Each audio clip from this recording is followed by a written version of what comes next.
Good evening. I'd like to call this meeting to order. This is the meeting of the Anne Arundel County Police Accountability Board. This is first of a few public forums that the board has scheduled. Before we get on to the meeting agenda, we would like to, let's move to approval of the meeting minutes from the December PAB meeting. Is there a motion to approve the meeting minutes from the December meeting?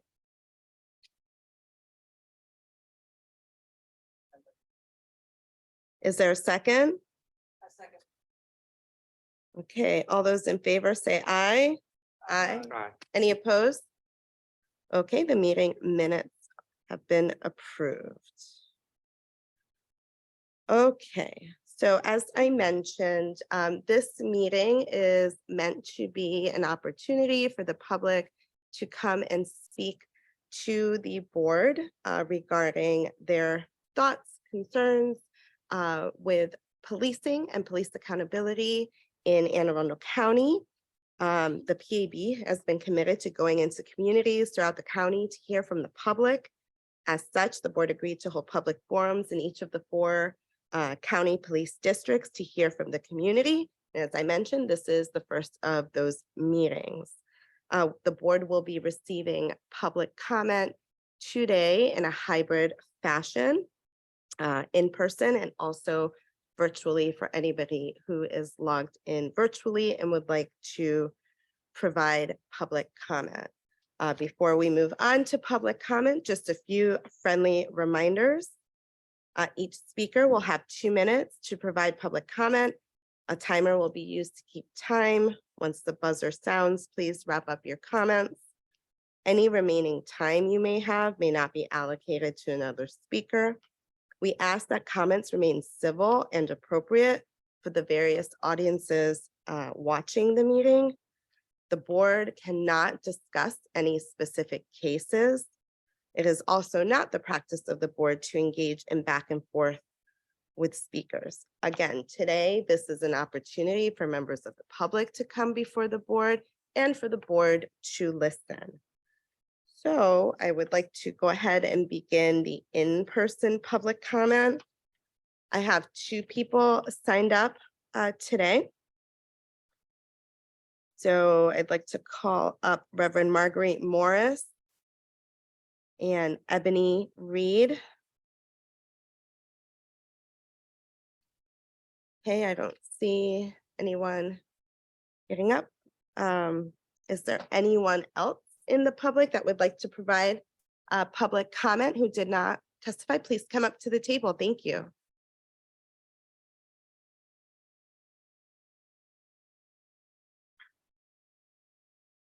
Good evening. Yes, please provide your name and your town or city of residence, and you have 2 minutes.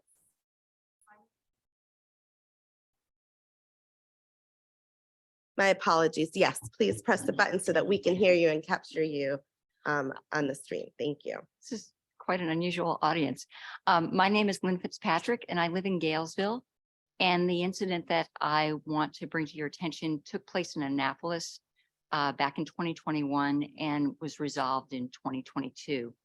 But nonetheless, I was made aware of this meeting, so I thought I'd testify. A police officer effectively agreed to act as a lawyer and filed charges against me rather than instruct a person who had told him he wanted to file charges against me because I'd secured a peace order against him. So basically somebody was being retaliatory and I was trying to protect myself and pretty much persuaded or coerced a police officer into filing charges against me. I had to defend myself in court and it took a considerable amount of time and energy and money and court resources. And following that, I wanted to make sure that what happened to me never happened again to anybody. So I did file a request for investigation with the Annapolis Police Department. And I'll just read from a little bit from the letter, basically concluding the investigation. The department's investigation has shown that the incident did occur and that the accused officer did act within departmental policy. Consequently, his complaint has been classified by the department as exonerated. However, the department has determined that policies and procedures regarding response to reports of larceny after trust should be updated to require the complainant, not the officer, to seek criminal or civil charges. So again, it's just, my complaint was that an officer didn't say, this is very unusual. I need to speak with a supervisor. And not only that, did the supervisor or the officer come back and say, you know what, you need to speak to a lawyer and have a lawyer do this. So thank you for your time. Thank you so much for your testimony this evening. I'm going to call again the two individuals that signed up to provide public comment, Reverend Marguerite Morris and Ebony Reed. Is there anyone else that would like to provide public comment that did not have the opportunity to sign up in advance?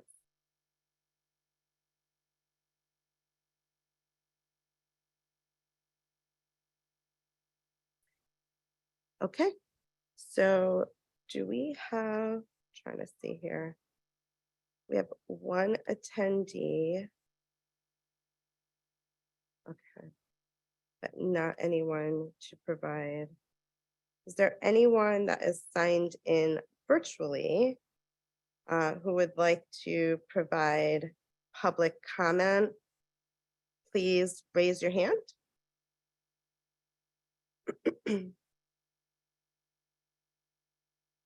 No one.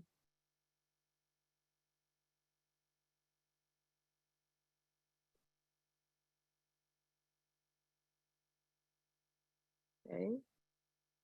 So we want to hang tight for a minute to see if those who testified show up. Go into like a quick recess. Okay, the board will go into a short recess just to allow folks who may be running late, recognizing that it's rush hour and all of that. And we'll come back in 5 minutes at 6:43. And hopefully that'll give folks time to get here. All right, go into recess. Thank you.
Okay, we are calling the meeting back to order, returning from recess.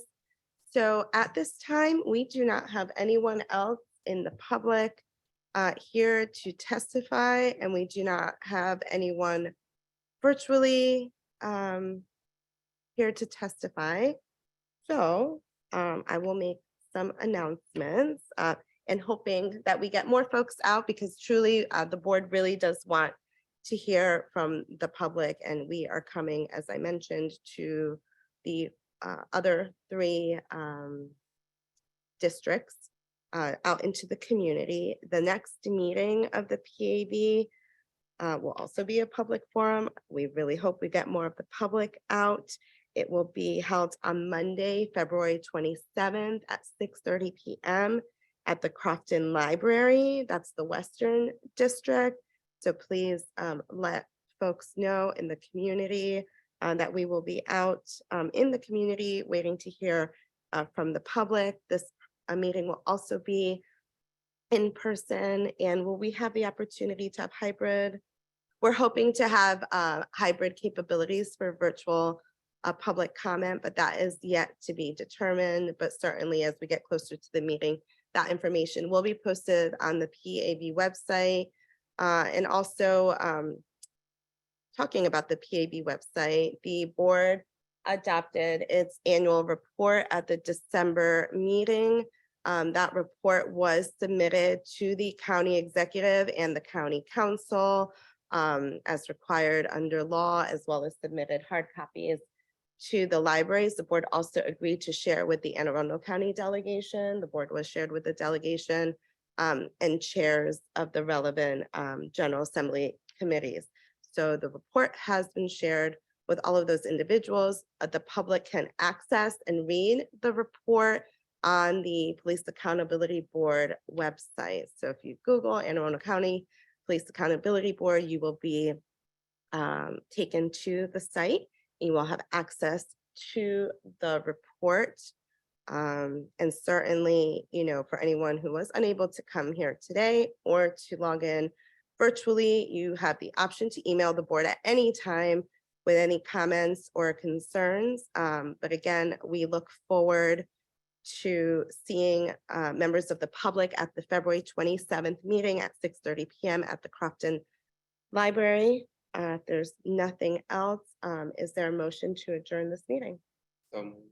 Second? All those in favor say aye. Any opposed? The meeting's adjourned. Thank you so much.